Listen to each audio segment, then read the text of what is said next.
नमस्कार। आज हम बात कर रहे हैं हस्तरेखा शास्त्र पर आधारित एक YouTube वीडियो ट्रांसक्रिप्ट की। हाँ, नमस्कार। इसमें खास तौर पर बुध रेखा मतलब मर्करी लाइन पर काफी फोकस किया गया है। बिल्कुल, जिसे बहुत लोग एक बड़ा लकी साइन मानते हैं। सही।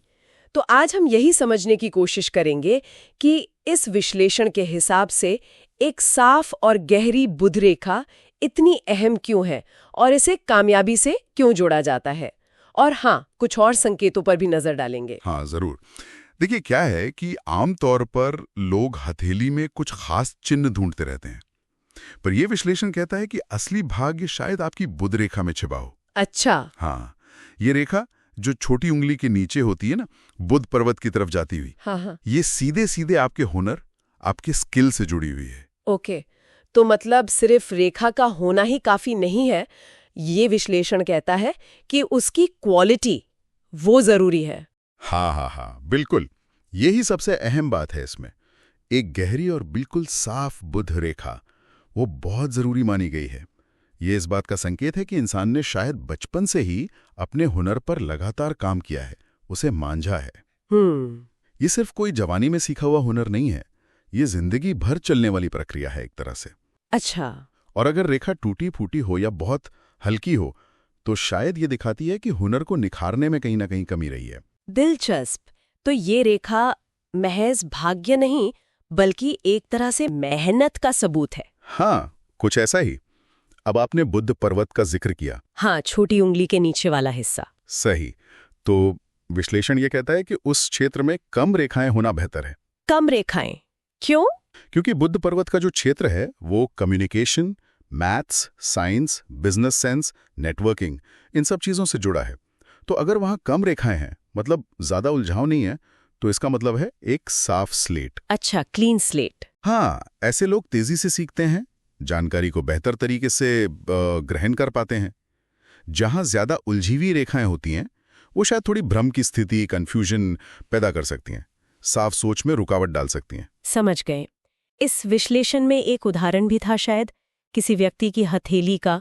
हाँ, बिल्कुल था। एक केस स्टडी थी। क्या था उसमें? उसमें बताया गया कि वो व्यक्ति बचपन से ही काफी खुशमिजाज और जिसे कहते हैं ना लकी, वैसा रहा।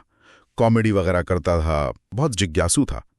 गणित, विज्ञान, आर्ट्स, म्यूजिक, सब में उसकी रुचि थी और अच्छा भी था। और बाद में?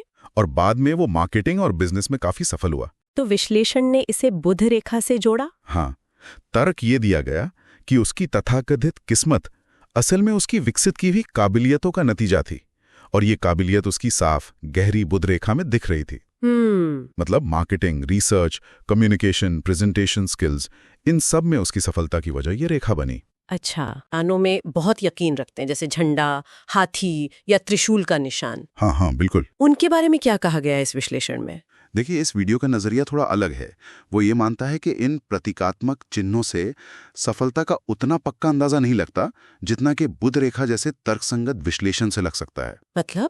मतलब ये कि हुनर को निखारना, स्किल्स डेवलप करना, यही कामयाबी की असली चाबी है, ना कि सिर्फ हथेली में कोई दुर्लभ चिन्ह होना।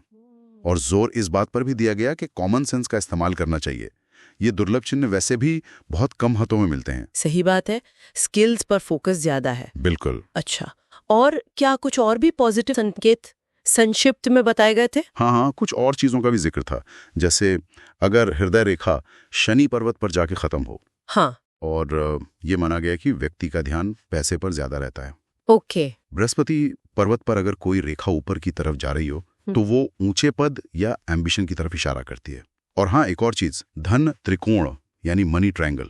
मनी ट्रायंगल ये कैसे बनता है? ये 3 रेखाओं से मिलकर बनता है, भाग्य रेखा, मस्तिष्क रेखा और यही बुध रेखा। और ऐसा माना जाता है कि ये धन जमा करने की क्षमता का संकेत है। दिलचस्प। लेकिन भाग्य रेखा का महत्व तो कम बताया गया था। हाँ, इस विश्लेषण में भाग्य रेखा को सिर्फ 15% महत्व दिया गया है। फोकस बुध रेखा और स्किल्स पर ज्यादा है। और एक आखिरी दिलचस्प बात बताई गई थी। क्या? कि उम्र 34-35 के आसपास जिंदगी में कोई बड़ा बदलाव आने का संकेत भी रेखाओं में दिख सकता है। जैसे रेखाओं में कोई ब्रेक आ जाए या कोई नई रेखा शुरू हो। अच्छा, उस केस स्टडी वाले व्यक्ति के हाथ में भी ऐसा कुछ था? हाँ, उसकी भाग्य रेखा और मस्तिष्क रेखा में भी इसी उम्र के आसपास कुछ बदलाव देखे गए थे। तो कुल मिलाकर इस विश्लेषण का सार ये निकलता है कि एक साफ, गहरी बुद्ध रेखा वो सालों से लगातार विकसित किए गए हुनर का प्रतीक है। बिल्कुल। और शायद यही किसी भी तथाकथित लकी निशान से बढ़कर कामयाबी की वजह बन सकती है। एकदम सही। और वीडियो का अंतिम संदेश भी यही था कि भाई हमारा भविष्य हमारे आज के कर्मों और विचारों से ही बनता है। पॉजिटिव सोच रखना और लगातार सीखते रहना ये बहुत जरूरी है। हम अपने विचारों का ही उत्पाद हैं, जैसा कहा गया। बिल्कुल। तो यहाँ एक सोचने वाली बात जरूर सामने आती है, क्या कामयाबी वाकई हमारी हथेली की लकीरों में पहले से लिखी है, या ये लकीरें सिर्फ हमारी कोशिशों, हमारी मेहनत और हमारे सीखे हुए हुनर का एक आईना भर है? हाँ, ये एक अच्छा सवाल है, विचार करने लायक। इस पर जरूर सोचें।